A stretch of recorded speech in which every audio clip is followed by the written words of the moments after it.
assuntos e versões. O que vai impactar na sua vida agora no Café com Política. No Café com Política de hoje, nós conversamos com o vereador de Belo Horizonte, presidente da CPI da BH Trans na Câmara Municipal, Gabriel Azevedo, que agora está sem partido. Olá, vereador, bom dia, prazer falar contigo mais uma vez aqui no Café com Política. Bom dia, Rodrigo Freitas, bom dia aos nossos ouvintes, o prazer é todo meu, tempão que a gente não conversa, né, Rodrigo? É verdade, estava precisando aparecer por aqui e olha que hoje não falta assunto, né? Na introdução aqui eu destacava que agora o senhor está sem partido, nós noticiamos aqui a sua expulsão do Patriota, noticiada aí amplamente pela mídia também, porque o senhor faz reiteradas críticas à família Bolsonaro, que parece estar desembarcando no partido. Eu pergunto, como é que o senhor viu todo esse processo que culminou na sua expulsão da legenda, hein? Com muita tranquilidade, não dá para negar e nem dá para ser hipócrita ao dizer que eu fico muito tranquilo por ser mais uma vez um vereador sem partido.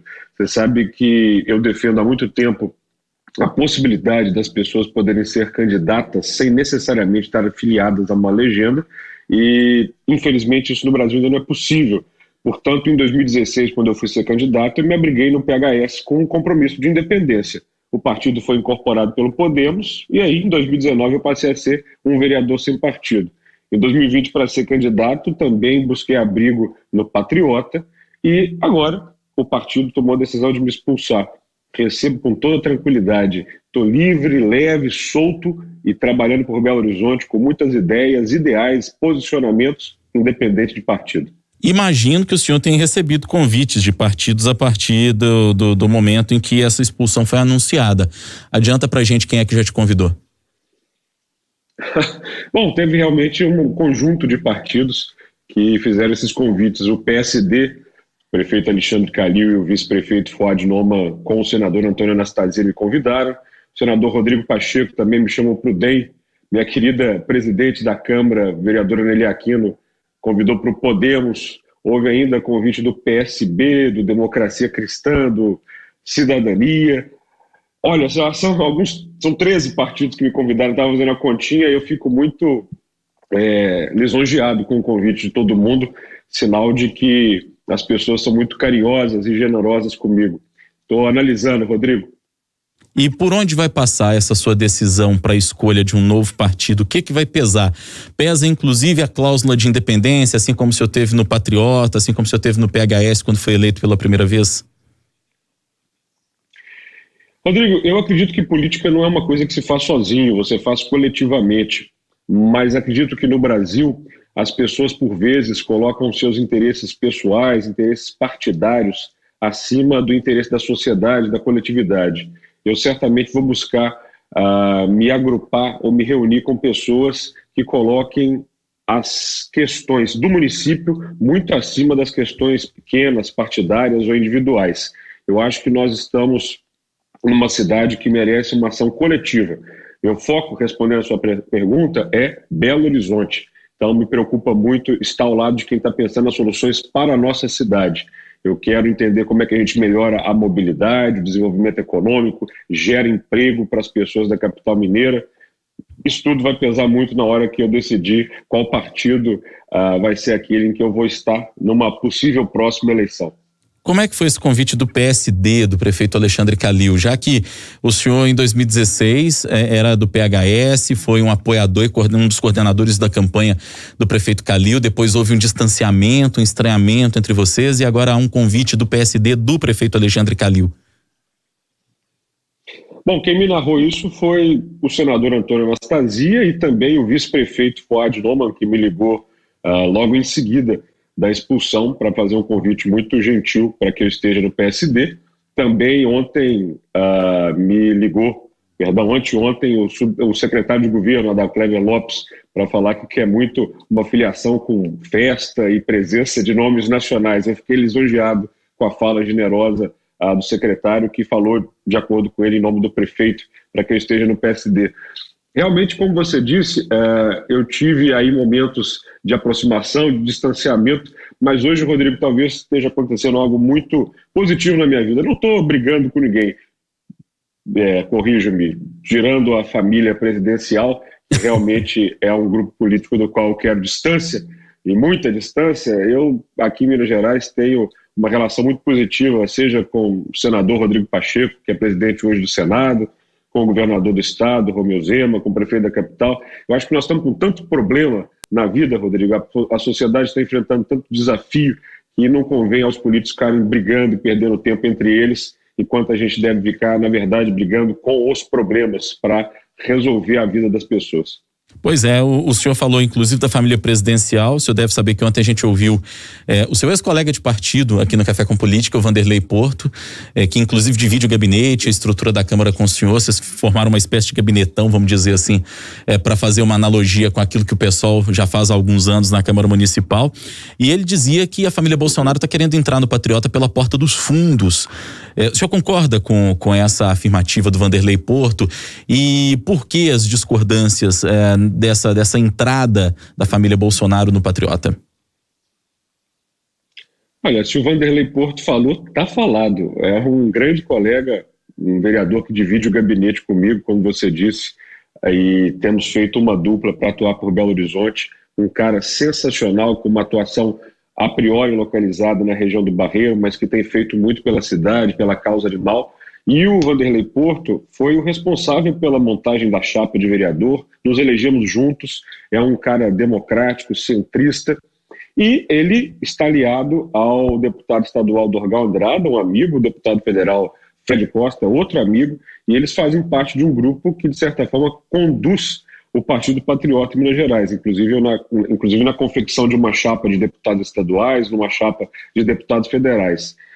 Ao fazer isso de uma maneira muito organizada, obviamente, trata-se de uma ação que não combina com o estilo atabalhoado da família presidencial, que por onde passa gera o caos e a confusão.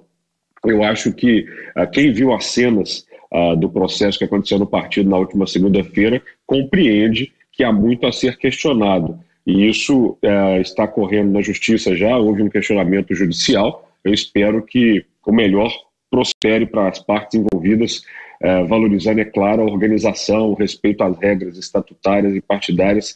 Defendo aqui e desejo o melhor para aqueles que estão no Partido Patriota e lá vão se reorganizar. Eu, como você sabe, não falo mais pelo partido agora, sou um vereador sem partido e não consigo nem esconder a minha satisfação. Pois é, agora virando a chave para outro assunto que é importantíssimo para a cidade, a questão da CPI da BH Trans.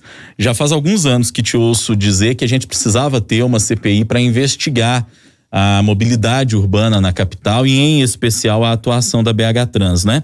E a CPI da BH Trans, já ouviu o presidente da empresa, o Diogo Prosdócimi, a gente ouviu vereadores defendendo que haja uma extinção da BH Trans e a criação de uma superintendência, uma autarquia, aí sim mais profundamente ligada à estrutura da Prefeitura de Belo Horizonte. Como presidente da CPI, vereador, quais são as suas ideias e o que o senhor acha que essa CPI vai encontrar ao final, a partir daquilo que vocês já conseguiram cavar e investigar? Rodrigo, eu atualmente estou presidindo 2 colegiados, a Comissão Especial de Estudo de Reestruturação da BH Trans e também a Comissão Parlamentar de Inquérito da Caixa Preta da BH Trans. Nessa primeira, nós temos uma função propositiva, inclusive até foi divulgado ontem um anteprojeto de lei que o meu gabinete redigiu justamente no intuito da criação da Superintendência de Mobilidade. Vereador, está só mudando o nome de uma empresa ou de um órgão responsável por esse assunto na cidade? Não. Quando a BH Trans foi criada, Rodrigo, o foco dela era num outro momento, no início da década de 90, trânsito, tráfego, carro. Não, a ideia de mobilidade, de acessibilidade, precisa de um outro olhar da cidade para começar a melhorar a vida do cidadão, focado na própria vida das pessoas na cidade, num distribuir de calçada, num caminhar, no uso de coletividade. Então, eu posso depois lhe enviar para você ter um acesso melhor. Nós estamos nesta comissão especial propondo a extinção da BH Trans e a criação de uma superintendência de mobilidade para arejar o órgão que cuida desse assunto na cidade. Bom, Isso é para o futuro. Mas, ao mesmo tempo, a gente precisa investigar do passado até hoje quem são os responsáveis por transformar a vida do cidadão belo-horizontino num verdadeiro inferno. Como você disse, já são quase 5 anos desde o primeiro momento em que eu comecei a colher assinaturas para abrir a CPI da BH Trans. E muita gente falava que isso poderia ser uma espécie de pirotecnia, de exagero. Basta, portanto, ouvir a primeira fala do presidente da BH Trans, que está há 6 meses no cargo, o Diogo, foi o nosso primeiro convidado como testemunha na CPI na última quarta-feira, para entender que os problemas não são poucos e são profundos. Ou seja, nós estamos numa empresa cujo serviço oferecido para a cidade é ruim. Ele admite que não tem mecanismos para melhorar a situação do trânsito da mobilidade em Belo Horizonte, que não tem capacidade de fiscalizar de fato os contratos com os empresários de ônibus, e isso é o que mais me interessa, Rodrigo. Os contratos foram mal feitos em 2008, feitos de um jeito que não permitem clareza na fiscalização do que é feito com o dinheiro das passagens. O contrato ele é feito de um jeito que não permite a BH Trans entender o que está acontecendo na prestação de serviços. E é por isso que a gente tem atraso, descaso, má utilização, sobretudo nessa pandemia, dos recursos e da forma com que o ônibus atende o cidadão. O que nós estamos fazendo, portanto, são 2 coisas. Propondo uma nova fase para esse tema na cidade e investigando quem são os responsáveis pela porcaria que é oferecida como serviço aqui na capital no passado. Eu espero, te respondendo para finalizar, que os culpados sejam punidos e que o contrato atual entre a Prefeitura, a BH Trans e as empresas de ônibus chegue a um fim para que, finalmente, a gente tenha uma nova forma de oferecer serviço na capital mineira.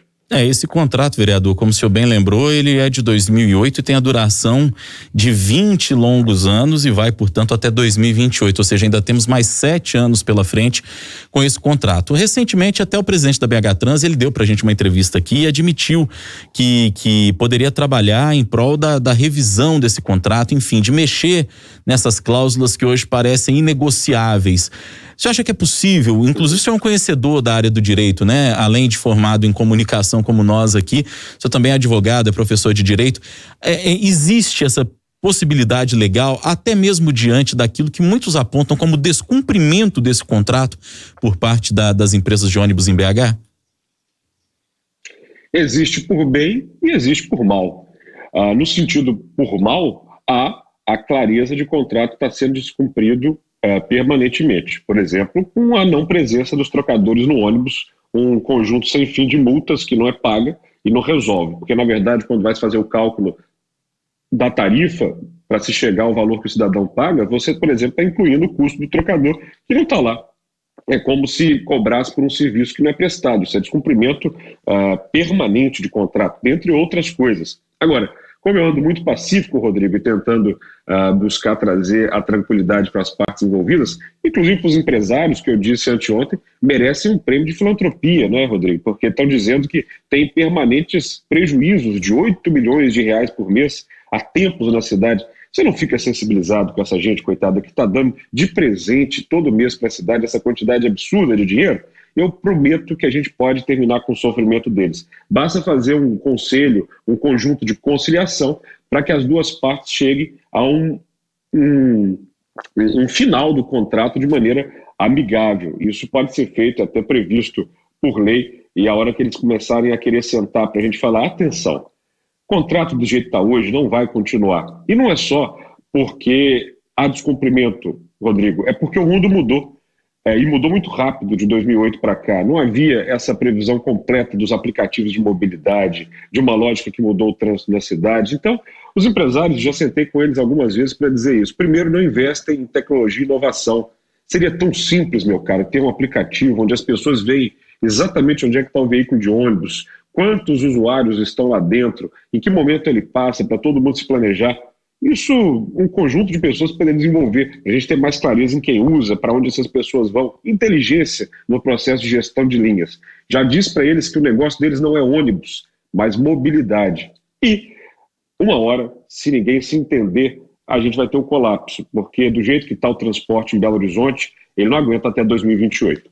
Antes da gente ir para a hora do bate-pronto aqui, dá tempo de fazer uma rápida pergunta, que é um tema que tem sido constantemente levantado, que é a possibilidade de subsídio ao transporte público na capital. Algumas cidades no Brasil praticam, outras, como o caso de Belo Horizonte, não se pratica. No mundo, isso é praticado em alguns lugares, por exemplo, na Europa, há subsídios que chegam a 70%, em algumas cidades que privilegiam muito a mobilidade e o transporte coletivo. O senhor tem uma visão liberal na economia, e visão liberal não necessariamente combina com essa prática de subsídio.